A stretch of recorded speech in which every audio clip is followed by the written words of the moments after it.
Assalamualaikum warahmatullahi wabarakatuh. Alhamdulillah, nahmaduhu wa nasta'inuhu wa nastaghfiruh wa na'udzu billahi min syururi anfusina wa min sayyiati a'malina. Man yahdihillah fala mudilla lah wa man yudlil fala hadiya lah. Asyhadu an la ilaha illallah wahdahu la syarika lah wa asyhadu anna Muhammadan abduhu wa rasuluh, amma ba'd.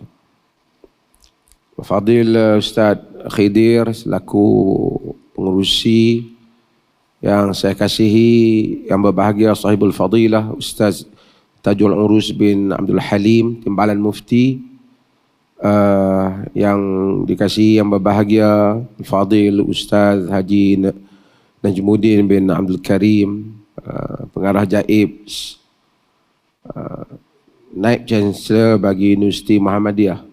Universiti Naib Chancellor tak? Ya.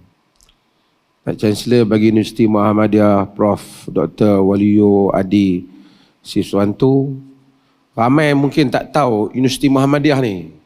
Pergi ke arah Padang Besar itu, tengok di Sungai Cucur tu ada bangunan Maib Selama yang sekarang telah jadi Universiti Muhammadiyah. Ini dia punya Naib Chancellor dia daripada Indonesia. Universiti Muhammadiyah ni, saya sebut sikitlah di sini.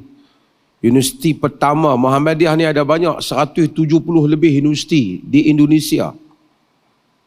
Dan universiti dia yang pertama di luar ni ialah di Malaysia, di Perlis.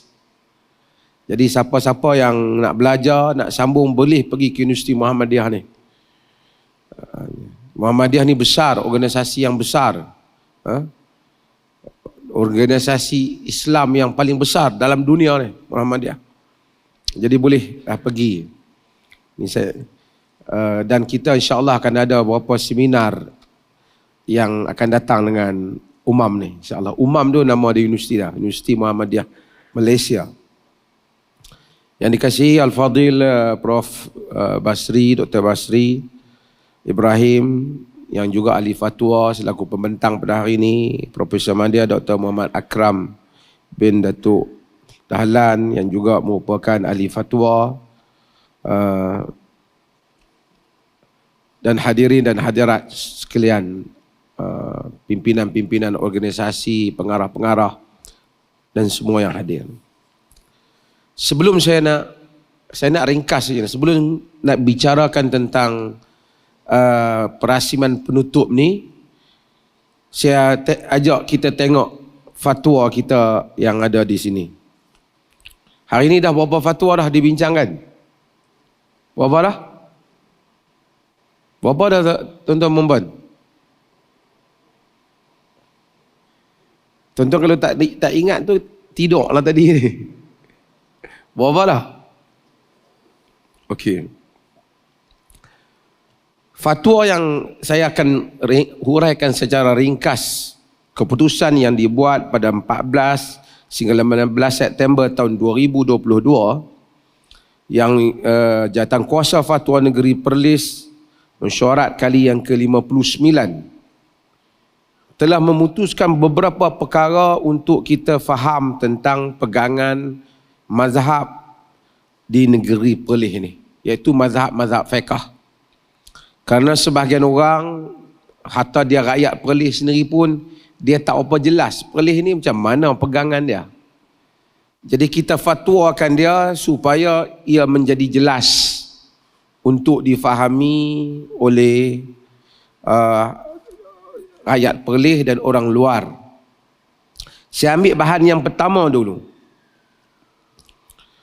Sebelum saya nak ambil bahan yang pertama, nombor 1 tu, saya nak jelaskan tentang perkataan fiqh ni. Kita sebut fiqh ataupun fiqh.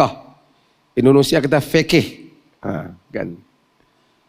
Fiqh adalah ilmu al-ilm bil ahkam asy-syar'iyyah al-amaliyah. Dia ilmu berhubung dengan hukum hakam amaliyah, hukum hakam syarak amali yang kita buat. Hukum hakam yang ada dalam kepercayaan kita tu nama akidah. Apakah benda yang do and don'ts? Benda yang boleh dan tak boleh. Mudahnya kita kira hukum hakam halal haram lah. Apa yang boleh buat, apa yang tak boleh buat. Kan? Ilmu ni al-muktasab min adillatiha at-tafsiliyah. Ilmu ni ambil daripada mana? Ilmu ni ambil daripada dalil-dalil dia yang terperinci. Maksudnya dalil, katakan wajib buat sekian-sekian, wajib tawaf, dalil dia apa? Wajib puasa, qada, dalil dia apa? Daripada kesimpulan dalil itu, para ulama mengeluarkan pandangan hukum. Ada perkara-perkara di dalam syariah ini yang memang telah putus, tak perlu fatwa, tak perlu perbincangan. Nak pergi tanya, apa hukum minum arak? Tak payah tanya fatwa minum arak. Apa hukum solat 5 waktu? Tak perlu persidangan fatwa. Yang ni perkara-perkara yang qat'i. Perkara-perkara yang putus. Sangat jelas dia panggil qat'iyatud dilalah wa qat'iyatus subut. Putus jelas dalilnya. Jelas sabit.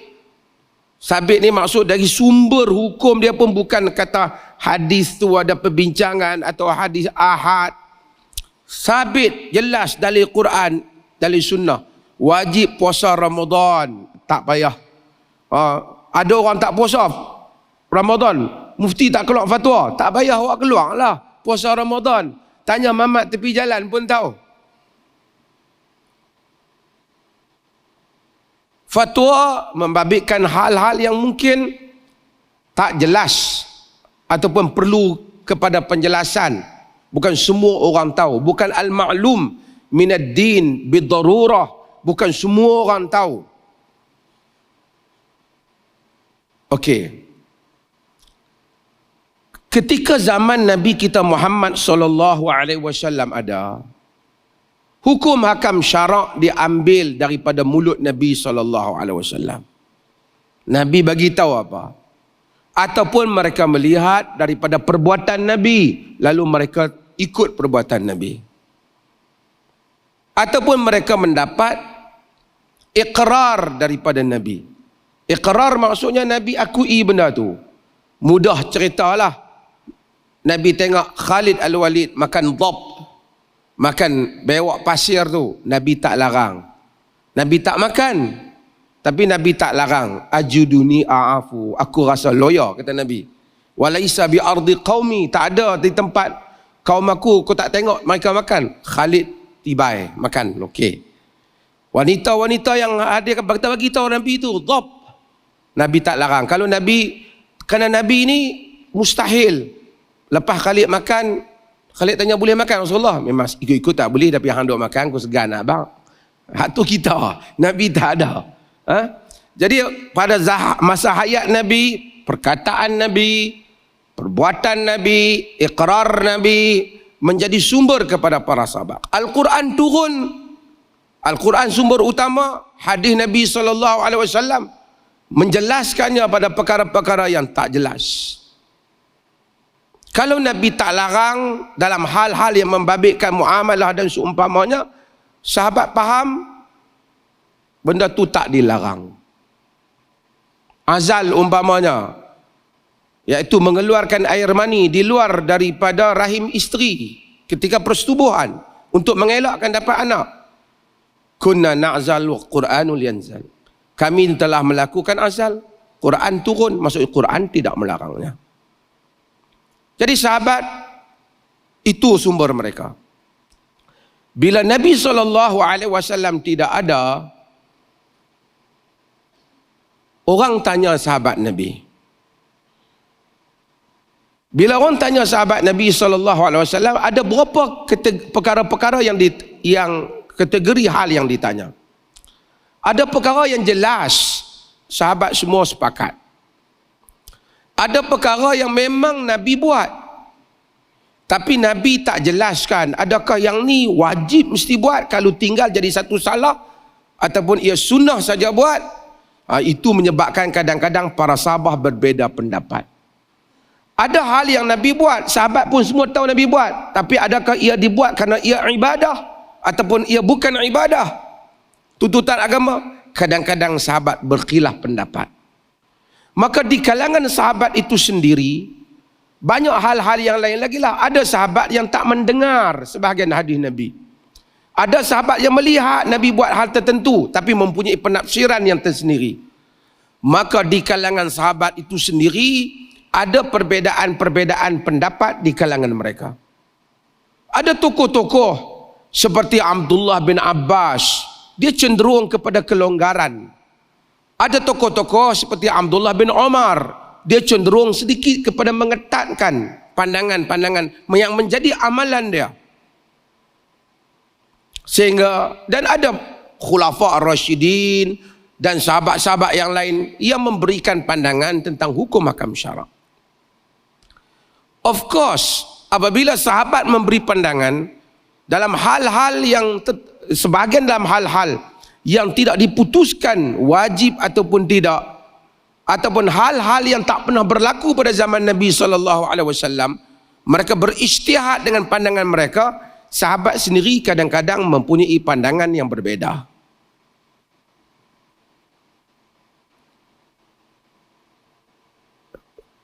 Ingat, dalam hal-hal yang jelas dalam agama, orang tak berbeza.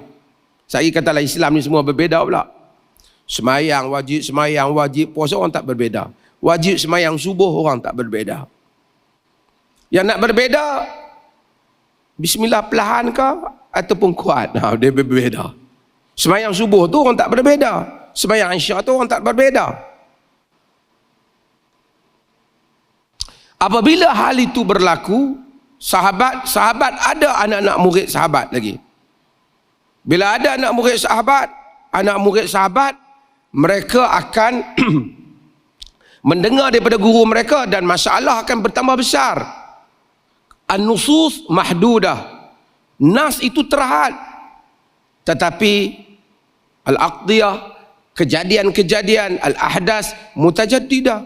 Nas, hal-hal yang berlaku bertambah-tambah. Ada benda baru yang dulu tak berlaku pada zaman Nabi, berlaku pada zaman sahabat, berlaku pada zaman tabi'in, berlaku soalan-soalan yang luar, memerlukan ijtihad yang kadang-kala ijtihad itu benar-benar menyebabkan para ulama ataupun para ulama di kalangan tabi'in dan sahabat itu berbeza-beza pendapat.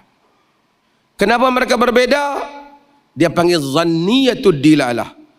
Karena dalil tu boleh dipaham lebih daripada satu pemahaman.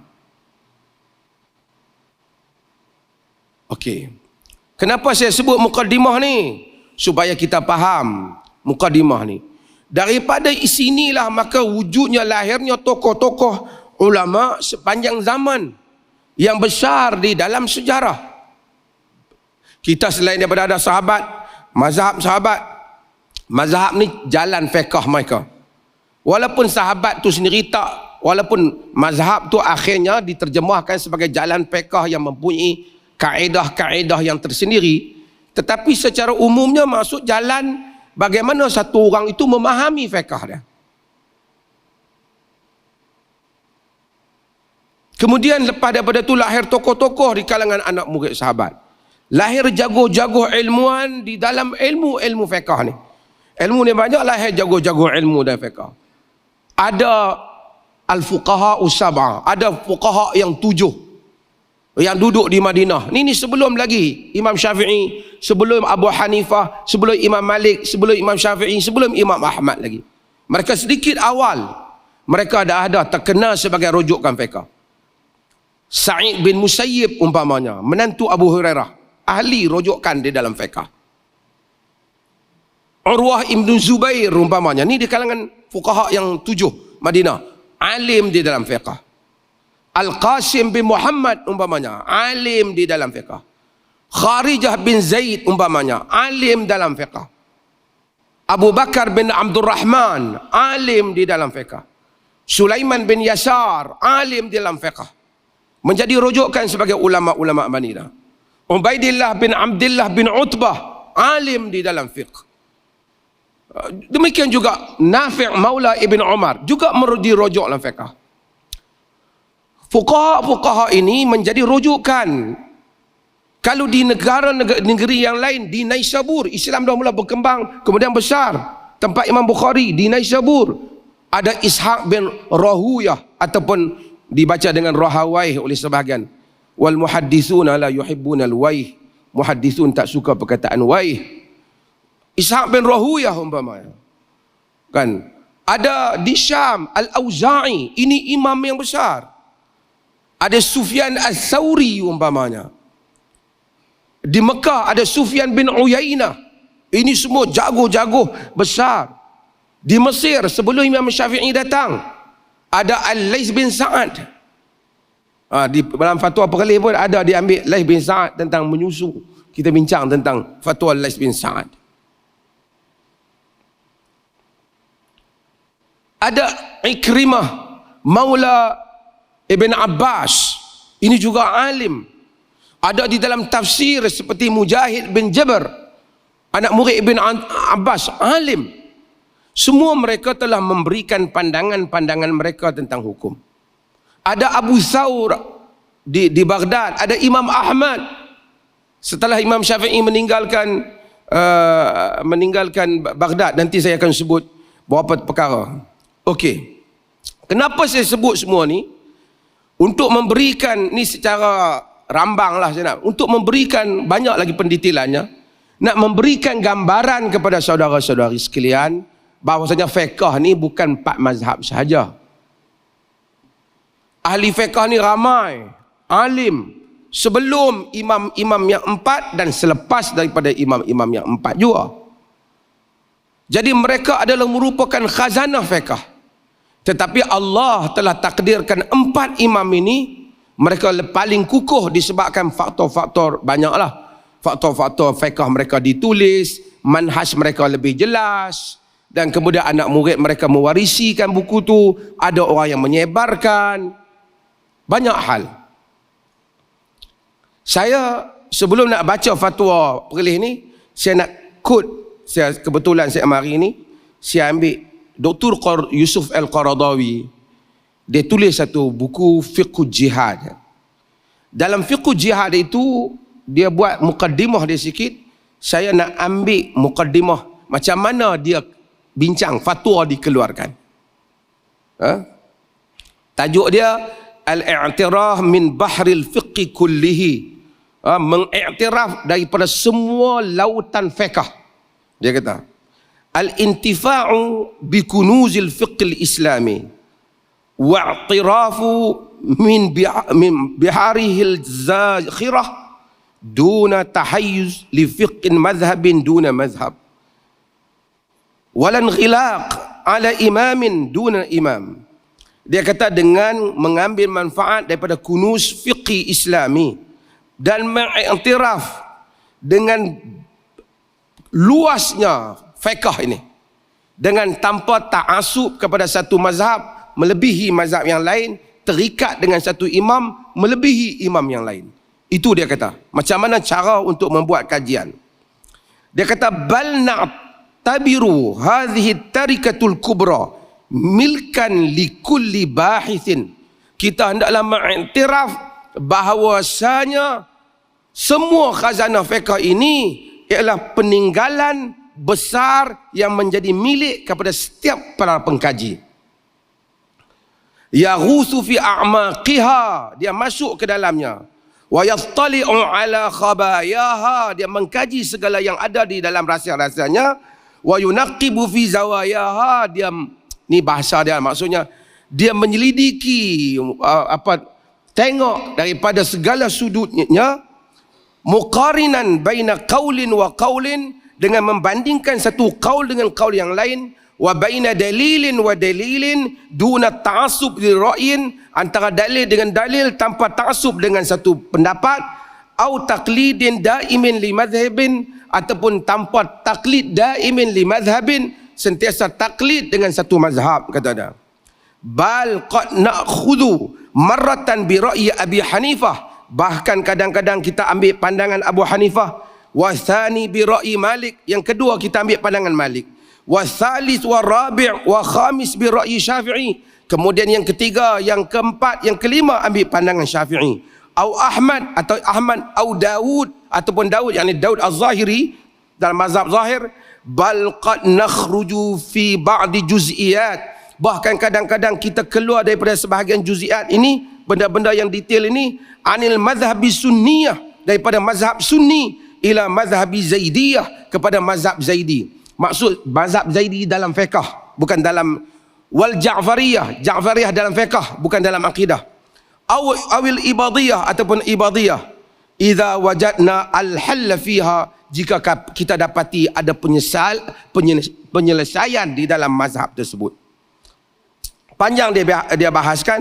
Kemudian dia kata, bal qad nakhruju 'anil madhahibi kulliha illa sahatir rahbah li fuqaha'is sahabati wat tabi'in wal atba', bahkan kita mungkin keluar daripada mazhab keseluruhannya, kita pergi ke dataran fiqh yang luas, iaitu kepada dataran yang luas, iaitu dataran fuqaha, para sahabat, para tabi'in dan atba' yang saya telah sebut nama mereka tadi. Mimman laisa lahum madhhabun matbu', mereka yang tak ada mazhab yang diikut pun, maksudnya tak ada orang kata ni mazhab khusus macam mazhab Syafi'i, mazhab Hanbali, kita pergi mazhab itu. Seperti apa? Kal khulafa ar-rasyidin, seperti mazhab al-khulafa ar-rasyidin. Tak ada mazhab matbu', orang tak kata mazhab Omar, tetapi itulah mazhab sebenarnya. Wa Ibnu Mas'ud, wa Ibnu Abbas, wa Aisyah, wa Mu'adz, wa Ubay bin Ka'ab, wa Zaid bin Thabit. Kita ikut pandangan Ibn Abbas, Aisyah, isteri Nabi, Mu'adz, Ka'ab, Zaid bin Thabit, wa ghairihim minas sahabati radhiyallahu anhum, dan semua di kalangan mereka, di kalangan sahabat radhiyallahu anhum, wa talamizihim, dan anak-anak murid sahabat, man urifu bil fuqaha sab'ah, yang dikenali dengan fuqaha yang 7 yang saya telah sebutkan nama mereka tadi. Kemudian dia sebut Sa'id bin Musayyib, dia sebut Sa'id bin Jubair, dia sebut Ikrimah, dia sebut Mujahid, dia sebut Atha' bin Abi Rabah, Tawus bin Kaisan, Al-Hasanul Basri di Basrah, Al-Hasanul Basri, kan? Muhammad ibn Sirin, ramai orang tahu tentang mimpi ya. Muhammad ibn Sirin, buku tafsir mimpi, dia faqih. Muhammad ibn Sirin, Alqamah bin Qais umpamanya, alim, ini daripada Kufah, dia bersama dengan Ibrahim An-Nakhai juga daripada Kufah. Kemudian Al-Masruq, kemudian Al-Laits bin Sa'ad yang saya sebut. Ini semua adalah dataran fiqh yang luas. Dataran fiqh yang luas. Inilah yang disebut, kerana fatwa perleh bukan satu fatwa yang bila kita buat perleh ya buat fatwa macam tu. Demikianlah tabiat fatwa dalam dunia ini. Ulama-ulama besar bila mereka fatwa, memang mereka melihat kepada keluasan mazhab. Terutama pada zaman ini. Terutama pada zaman ini. Lajnah-lajnah fatwa antarabangsa yang tuan-tuan lihat di Europe, di apa, demikian tabiat fatwa mereka. Bahkan Qardawi dia sebut bahawa kama nu'minu anna al-fiqh al-haq laisa huwa an-naql min al-kutub. Bahkan kami beriman bahawasanya fiqh yang sebenar bukan sekadar petik apa yang ada dalam buku.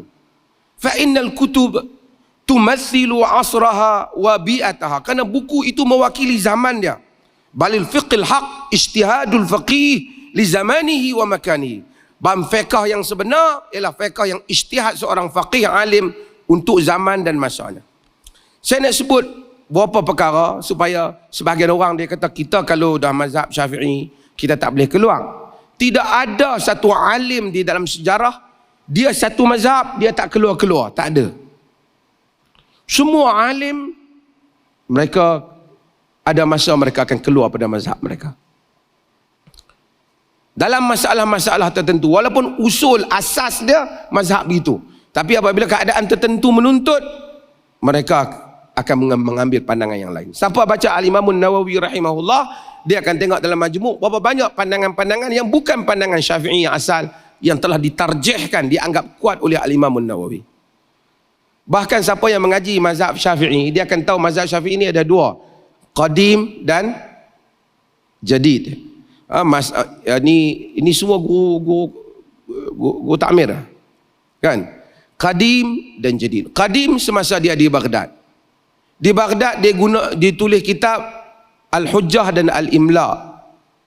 Di situ dia ada anak murid dia Abu Thawr, Za'farani dan tokoh-tokoh ini yang mewarisi kitab, dan juga Imam Ahmad yang belajar dengan dia. Kemudian apabila dia pergi ke Mesir, dia mewujudkan pandangan fatwa-fatwa yang baru, yang ni yang dinamakan mazhab Qaul Jadid. Qaul Jadid ni bahkan dia kata tak halal sesiapa yang mengambil qaul dia yang qadim, kena ambil qaul dia yang jadid.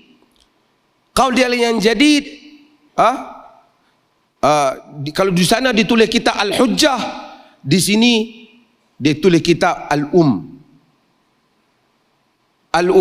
Dan di sini ada Mukhtasar Al-Muzani umpamanya.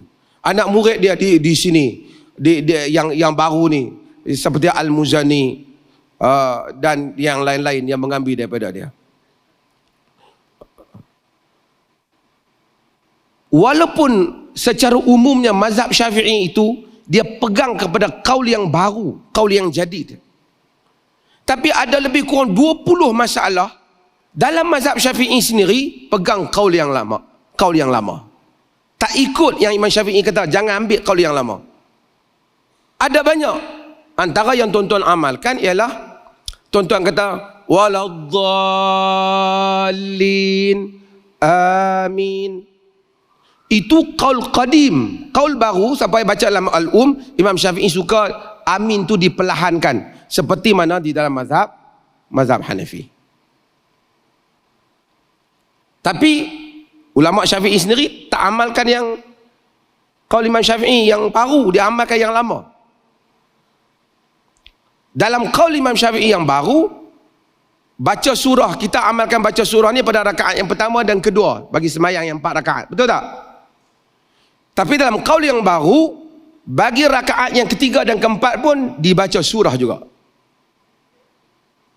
Yalah, ada hadis juga yang menyokong hal itu. Tapi qaul itu tak dipegang. Bahkan ada qaul yang tak dipegang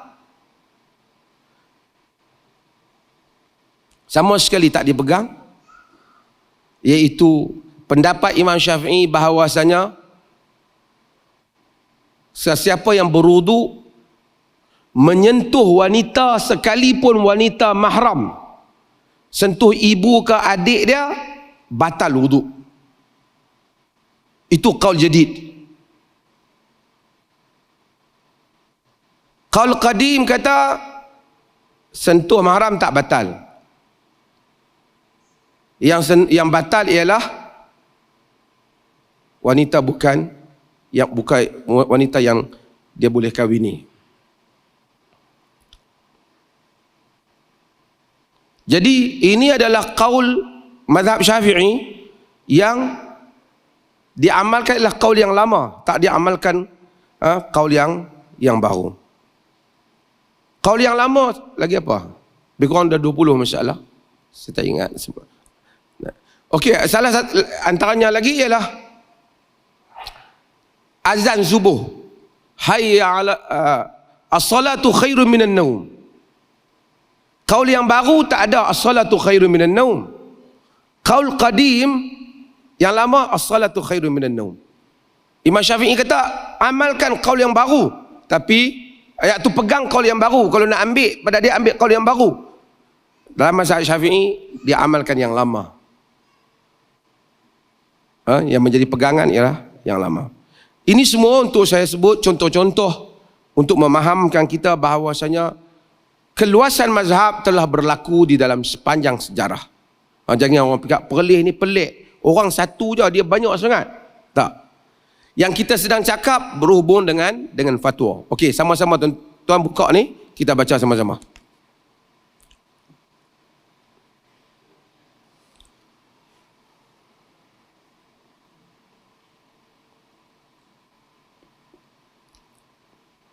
Satu, jawatan kuasa fatwa dalam mentarjihkan itu maksud menilai dan memilih pandangan-pandangan hukum tidak terikat dengan hanya satu mazhab fiqh, Sebaliknya membahas dan mentarjihkan, yakni menilai dan memilih pandangan-pandangan fiqh yang ada dalam 4 mazhab utama atau selain daripadanya dalam kalangan ahli sunnah wal jamaah jika ada keperluan untuk berbuat demikian.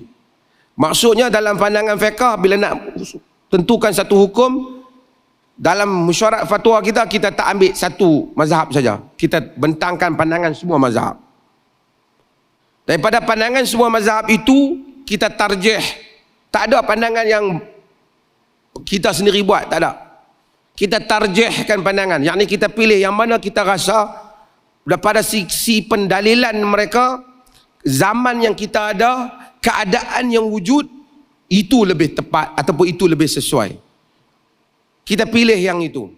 Kalau boleh di kalangan 4 mazhab. Kalau yang 4 ni pun tak cukup, macam yang Qaradawi buat tadi, kita pilih lagi berapa lagi qaul-qaul yang lain.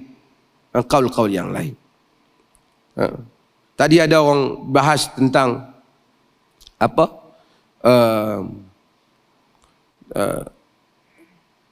Nasab anak. Dr. Akram kata ada yang kurang daripada 6 bulan. Fatwa Perleh telah menyelesaikan banyak masalah daripada menjadikan orang menanggung aib sepanjang zaman bapa dia dan anak itu menanggung malu tanpa sebab. Kita pilih qaul dalam masalah ni. Walaupun ada qaul ni di kalangan mazhab Abu Hanifah, dikaitkan pandangan Abu Hanifah dalam hal ni, ada qaul-qaul fuqaha yang kita sebutkan tadi, mereka juga memberikan pandangan ini. Sebab itu lebih membantu dalam menyelesaikan masalah dan lebih kukuh dari segi pendalilan pada sisi pandangan jawatankuasa. 2, bagi hukum hakam yang telah ada dalam mazhab muktabar yang tidak berkait dengan faktor perubahan, jawatankuasa akan memastikan pandangan yang dikeluarkan telah didahului oleh mana-mana mujtahid muktabar yang terdahulu.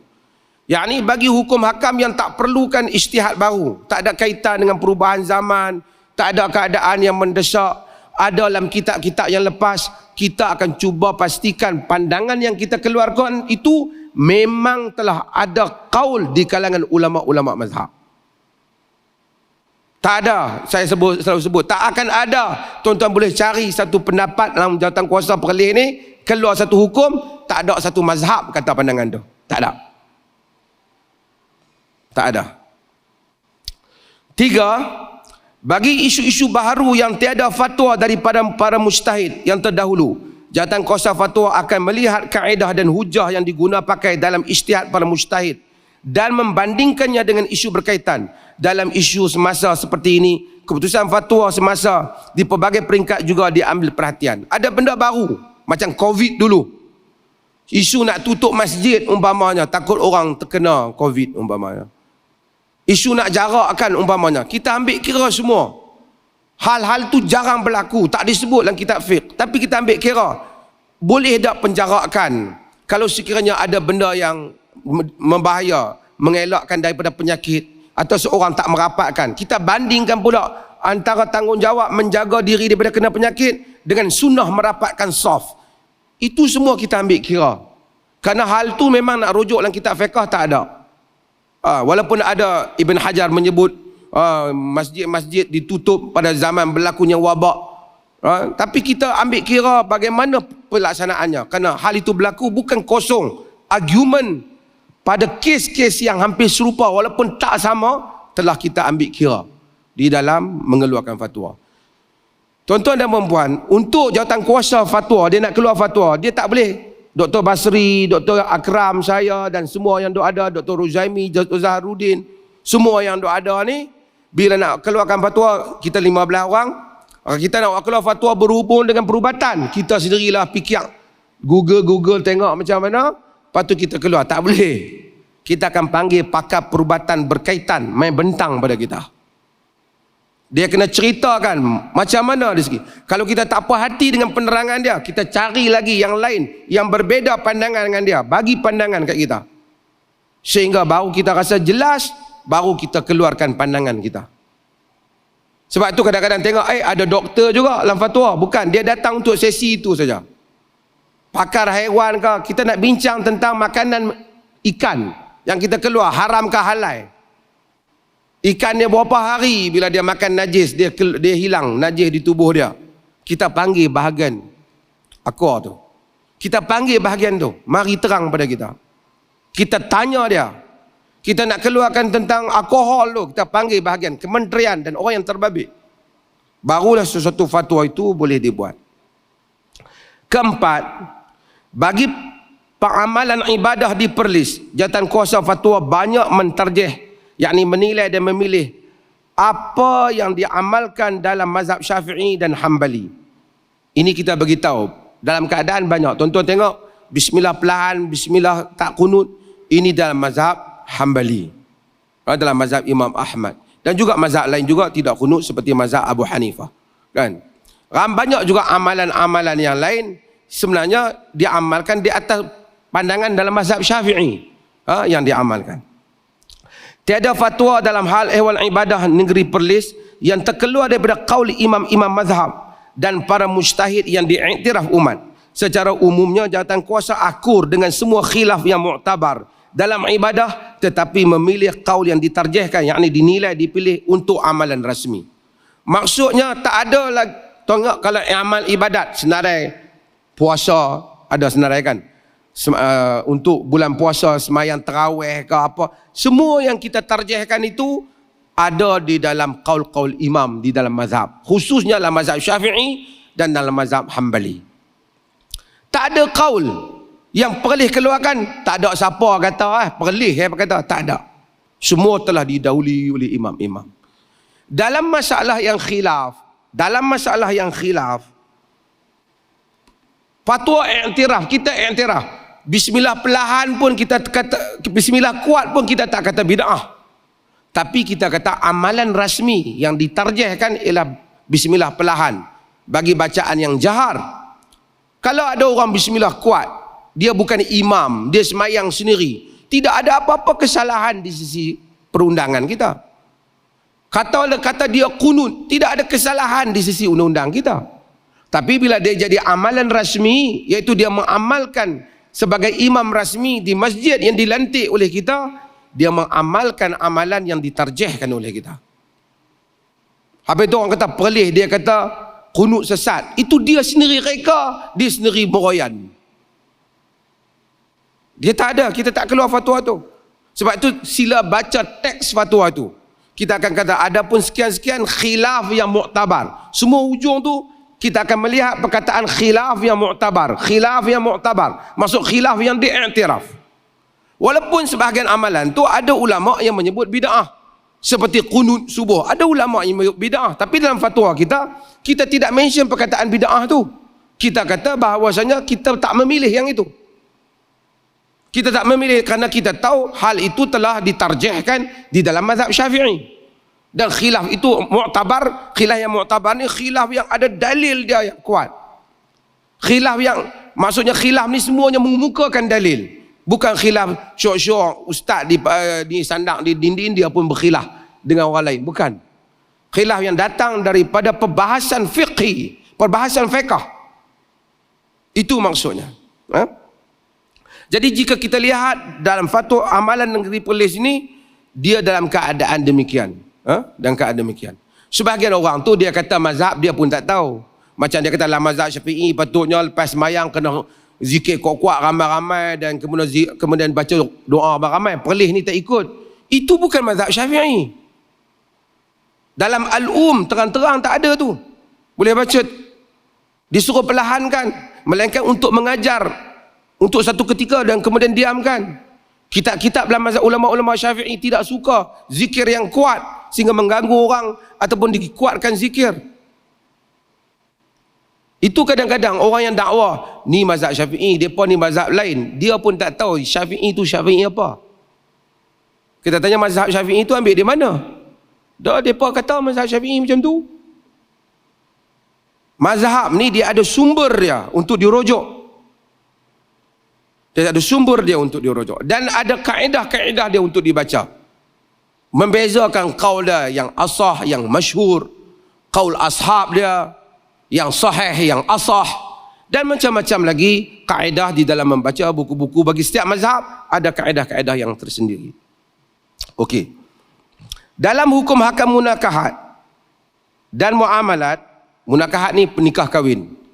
Tuan-tuan perempuan ada letak ni? Dalam hukum hakam munakahat dan muamalat, pendirian jawatan kuasa fatwa lebih terbuka dengan melihat kepada nas dan maslahah dalam masa yang sama berusaha memastikan fatwa yang dikeluarkan mempunyai asas daripada mazhab yang empat atau para mujtahid yang lain. Maksudnya dalam nikah kahwin, muamalat, fatwa kita taklah sangat tertumpu pada mazhab Syafi'i dan Hanbali. Kita lebih luas. Sebab itu tuan-tuan tengok, macam saya selalu duduk sebutlah, harum manis pun kena zakat kat Perlis ni. Itu samalah mazhab Hanafi umpamanya. Umpamanya hak penjagaan anak, kita tarjihkan pandangan bahawasanya maslahah anak lebih diambil kira daripada latar belakang agama ibu ataupun bapa. Ini kita lihat kaul, sebahagian kaul dalam mazhab Malik, dan walaupun bukan dia kaul utama, tapi yang disebut oleh sebahagian fuqaha Malik dan juga sebahagian fuqaha dalam mazhab Ahnaf. Kerana kita ambil kira banyak faktor. Kalau mak tu umpamanya, kalau anak bapa tu jaga, bapa tu kalau kaki dadah ke apa yang membahayakan anak, kita ambil kira juga soal kemaslahatan, the interest of child, kan, maslahah kepada budak-budak tersebut. Jadi kita lebih luas dalam hal tu. Sebab tu tengok, mungkin tadi tengok fatwa-fatwa yang telah dibentangkan tadi tentang janin, tentang berniaga dengan non-Muslim, tentang masalah tanam rambut dan seumpamanya. Ada kita ambil daripada Ibn Taymiyah tentang qasar, yang kadang-kadang keluar Ibn Taymiyah daripada mazhab Hanbalinya. Dan kemudian banyak lagi contoh-contoh ni. Kita lebih kadang-kadang, walaupun sampai hal-hal ni, kita lebih luas. Kerana apa? Yang membabitkan urusan-urusan orang nak kena keluar bekerja, pegawai kerajaan berurusan, kan? Okey.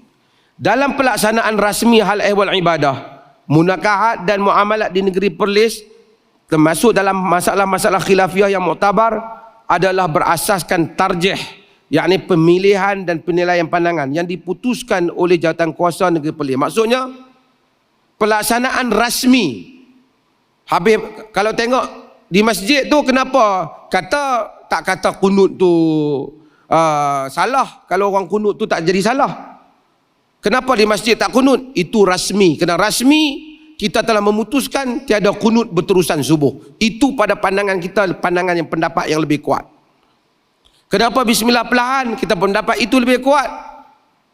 Kita tak kata yang satu lagi itu sesat ataupun salah. Kita kata itu pernah khilaf. Tapi yang rasmi ialah apa yang telah kita tarjihkan. Amalan yang rasmi yang lihat ada perhimpunan dalam kerajaan negeri ke apa, kalau yang dilaksanakan itu ialah secara yang rasmi. Saya nak buat contoh lah. Satu orang main semayang masjid di negeri Perlis umpamanya, dia tengok subuh tak kunut. Lepas pada tu dia tu sendiri semayang sorang-sorang, dia lambat, dia kunut, tak ada masalah. Itu dia punya solat, tak rasmi. Maksudnya tak rasmi pada amalan negeri dia punya. Jadi kita tak kata kita buat laporan tahan satu orang telah kunut pagi ni, tak ada. Tak ada tindakan macam tu. Itu dia punya. Tapi kalau lepas semayang tu dia buat takbir 3 kali, kita panggil sesat lah. Ni apa pula ni? Kan? Jadi dia tambah amalan yang tak ada dalam mazhab semua. Maksudnya amalan individu, dia semayang di rumah dengan anak-anak pinak dia. Subuh tak main ke masjid, dia semayang di rumah. Walaupun kita galak main masjid, dia kunut dengan anak-anak dia. Kita tak timbul masalah. Kalau orang adu pun kita tak ambil pot pun. Kenapa? Kerana itu pilihan dia. Pilihan dia. Rasmi tak. Rasmi apa yang kita tarjihkan.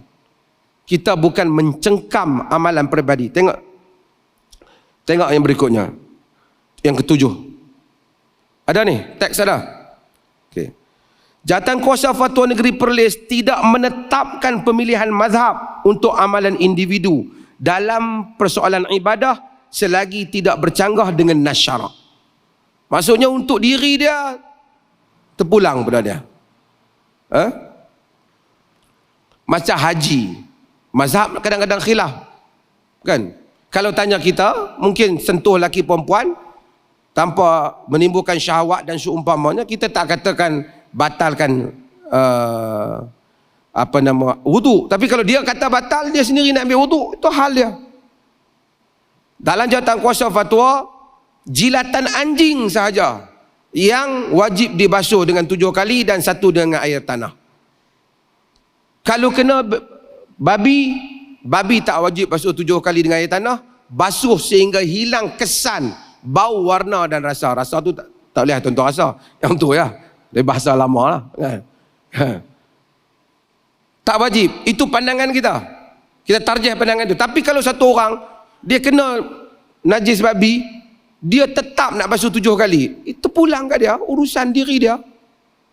Tapi yang kita keluarkan untuk jaib sini, bila mana dia nak buat operasi, nak tengok cucian yang halal ni, standard halal, kita tak kata wajib. Kalau babi, basuh hingga hilang kesan, tak payah air tanah. Sebab hadis tu sebut anjing, jilatan anjing saja. Kita pakai pendapat itu. Kalau individu dia nak basuh sampai rejam diri dia pun, dia punya hal. Jangan dia wajibkan pada orang lain. Karena kita tidak menetapkan amalan mazhab peribadi orang. Okey.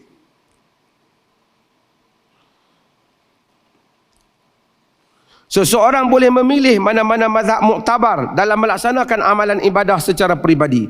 Walau bagaimanapun, pelaksanaan umum ibadah masyarakat terikat dengan fatwa yang dikeluarkan. Bila umum, buat secara umum, membabitkan orang ramai, ikut fatwa. Kalau tidak, kita tak ada penyelarasan. Okey, yang berikutnya ialah yang ke-8. Tuan-tuan dan perempuan, faham tak penerangan saya ni? Faham tak? Kau duk tunggu nak bagi habis nak makan nasi. Faham tak? Sagi faham maksudnya bila orang bertanya, tuan-tuan boleh habaq boleh tak? Boleh habaq tak? Okeylah. Adapun perkara munakahat dan muamalah yang menjadi amalan masyarakat di dalam berurusan sesama manusia, setiap individu terikat dengan fatwa yang dikeluarkan. Ini berasaskan kaedah keputusan pemerintah menghilangkan khilaf. Kerana hukmul hakim yarfa'ul khilaf. Hukum pemerintah mengangkat khilaf. Macam mana? Suami, saya selalu buat contoh ni. Nak bagi faham. Contoh ni paling mudah faham. Suami kata kat isteri dia, dia geram kat kita, aku talak hang 10 talak. Ada kepala meletup sikit kan? 3, dia bagi the first round tu dia bagi 3 talak. Kalau dia rojok, dia tu duduk di Kedah, dia rojok ke mahkamah Kedah, maka jatuh berapa talak? 3 talak. Kalau rojok di mahkamah Perlis, jatuh berapa talak? 1 talak. Katakanlah isteri dia kata, abang bagi sampai 3 sampai hati abang. Ini cerita di Kedah. Bukan nak hina orang Kedah, nak contoh. Tak ada kaitan hina tak hina, ni contoh. Suami dia kata, walaupun sebut 3, tapi sebenarnya jatuh 1 ya ikut-ikut. Isteri dia kata, mana ada? 3 lah. I pun lama duk tunggu peluang ni. Contoh lah kan. tak. Ataupun dia 3. Isteri dia kata, tak, I dah mengaji daripada kecil, 3. Suami dia tak, 3-1 bagi pusingan yang pertama. Tak apa. Kita kena pergi rojok. Ke mana? Ke mahkamah. Rojok mahkamah di Kedah, mahkamah Kedah pun kata 3 hukumnya. 3. Ketika itu jadi berapa? 3. Kerana perselisihan antara dua pihak, bila campur tangan pemerintah, keputusan pemerintah memutuskan hal ni. Tuan-tuan faham tak? Faham tak? Tak faham lagi contoh lain pula. Dia berselisih di negeri Perlis. Suami dia kata, amboi abang bagi sampai 3, habislah kita. 3-1 je ikut. Kita kali pertama. Tak nak kira 3 lah. 3 mana? 3-1 je abang mengaji. 3. Jom kita pergi rujuk mahkamah. Mahkamah kata 1. Jadi jatuh berapa? 1. Kerana hukum pemerintah dalam hal perselisihan ni, dia mengangkat apa? Mengangkat perselisihan. Hukum pemerintah tu yang memutuskan. Saya buat contoh hal lain, nak lagi faham. Isteri dia kata 3 di Kedah. Suami dia kata 1. Lama-lama, kenapa abang kata 1? 3. Saya duduk mengaji 3. 1. Han tak percaya, Han dengar. Dia pun bagi mana siapa lah, ceramah ke apa. Isteri dia dengar, isteri dia convince. Isteri dia accept. Isteri dia terima. Betul dia kata no. Tak apalah, kita kira 1. Jadi mereka pun mengadu kepada hakim tanpa khilaf. Mereka mengadu kepada hakim, talak yang pertama telah berlaku. So tak ada khilaf, tak ada persisihan di kalangan dia. Kami telah cerai 1 talak. Kalau di pihak abang 3, hakim tu bagi 3 lah. Dia abang kata 1, hakim putuskan 1 lah. Melainkan dia abang sebenarnya dia buat 3, tapi saya itu balik pada hakim. Tapi kalau dia abang sebenarnya kami telah cerai dengan talak 1. Sebab isteri dia convince hak 3 tu sebenarnya kira 1. Dia abang 1. Itu maksudnya. Tapi kalau berlaku perselisihan, pemerintah memutuskan. Itu kaedah. Walaupun kadang-kala yang pemerintah putuskan itu bukan yang paling kuat. Tapi bagi nak mengelakkan perselisihan. Nak mengelakkan perselisihan. Fuqaha buat kaedah tu. Bukan artinya yang pemerintah putuskan itu, mestilah itulah pendapat yang kuat di segi syarak. Bukan tak. Tapi oleh kerana pemerintah memilih, kuasa penyelesaian mengelakkan manusia berbalah itu menjadi tanggungjawab pemerintah. Keputusan pemerintah selagi mana tak mungkar diterima. Macam tu juga bila berselisih hal-hal berhubung dengan hukum hakam. Katakanlah dia kata anak kita ni boleh bin kepada suami dia. Tok Wan dia kata tak boleh. Bapa dia kata boleh walaupun kurang daripada 6 bulan. Pemerintah boleh kata boleh. Maka boleh lah. Tok Wan dia tu sudah buat kalut lah.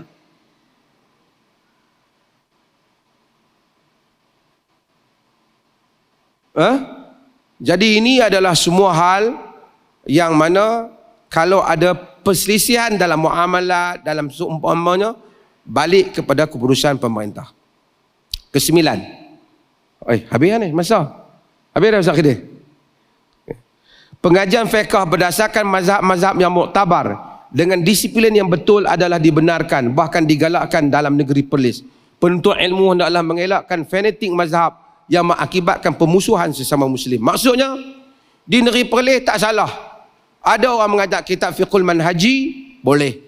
Ada orang mengajar kitab Zadul Mustaqni' dalam mazhab Hanbali, boleh.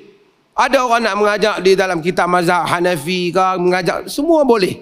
Yang penting, dia jangan fanatik dan ajak berbalah.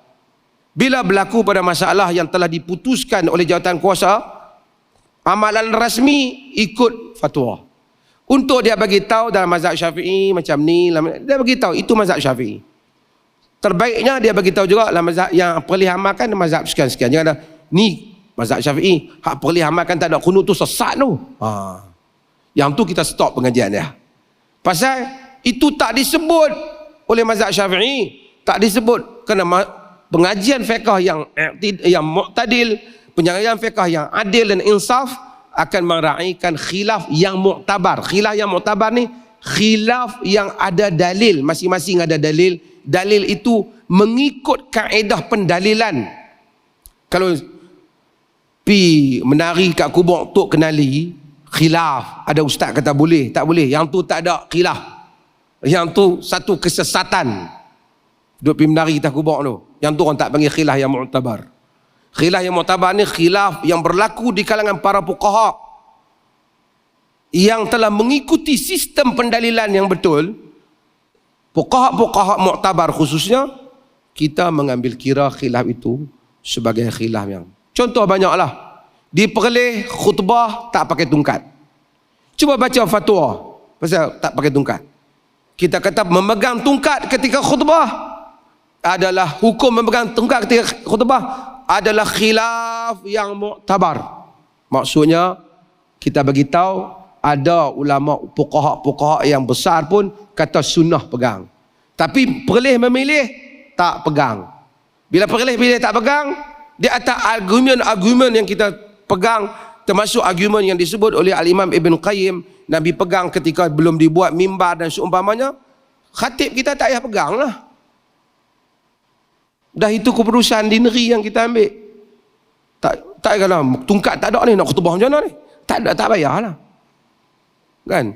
Tapi kalau dia sendiri nak pegang tungkat dia seorang-seorang tengah padang, dia nak pergi, itu hal dia lah. Sebab itu ini maksud kita dalam fatwa ni. Saya mengharapkan semua jelas. Ni saya secara impromptu sajalah. Mari sekadar apa yang terlintas untuk saya sebut di sini.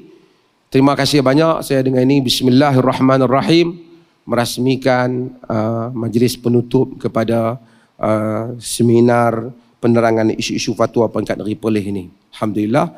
Dan alhamdulillah allazi bi ni'matihi tatimmus salihat. Segala puji bagi Allah yang mana dengan nikmatnya telah sempurnalah perkara-perkara yang baik. Dan insya-Allah kita akan ada siri-siri yang banyak lagi. Mudah-mudahan semua kita kongsi fatwa-fatwa ni untuk kita melihat bagaimana dia berbeza. Sikit saya nak sebut pada orang yang dengar ni, fatwa pihak yang mengeluarkan pandangan sahaja dengan kami yang fatwa ni pihak yang otoriti. Kami bukan fatwa-fatwa kena balik, tidak. Kami selepas fatwa kena fikir kesan fatwa tu pada pentadbiran negeri. Jadi sebab itu kadang-kadang ada pertimbangan-pertimbangan yang kita sebut. Kenapa kita kata macam ni? Kita tak putuskan dia terus kerana kita mengambil kira soal pentadbiran. Supaya dia tak jadi kacau dalam pentadbiran, dia selaras dalam pentadbiran. Kenapa kita tak kata semua satu pegang mazhab kita saja? Kenapa kita bagi ruang? Kerana kita pentadbir. Di bawah kita ada rakyat. Dan rakyat tu ada yang keluar, ada yang masuk ke dalam negeri Perlis. Kalau orang tu mai daripada Kelantan, mai daripada Terengganu, mai daripada tempat lain, masuk bah, berhenti dalam masjid negeri Perlis, kemudian dia semayang sama-sama dia mungkin tak tahu peraturan kita, dia buat antara dia, bukanlah amalan yang rasmi, kebetulan, dia berhenti-berhenti, kita tak menganggap itu sebagai satu kesalahan jenayah kepada dia. Dia semayang-semayang, dia pun kunutlah sama-sama dia, tapi jangan dia jadi imam. Dia sama-sama dia berhenti, dia pun patutnya dia ra'i lah ahli tempat tu. Tapi dia tak tahu apa, tiba-tiba dia pun kunut lah, biasa dia pun kunut. 3 orang lepas semayang, mai lambat, dekat pukul 7 dah nak keluar, apa pun kunut. Kita pun taklah kepung dia ambil tindakan, untuk dia ambil tindakan di bawah enakmen syariah, kerana melanggar fatwa. Kita kata amalan peribadi dia. Selagi mana dia tak jadikan kempen. Kempen ni macam mana? Kita jangan semayang dengan imam waktu pertama. Biar imam pertama habis dulu, kita buat hak belakang, geng kita, geng kunut. Ini kempen. Ini cuba menjadikan sesuatu itu sebagai rasmi atau sebagai menjanggahi fatwa yang ada peruntukannya sendiri. Sekian, terima kasih banyak. Wassalamualaikum warahmatullahi wabarakatuh.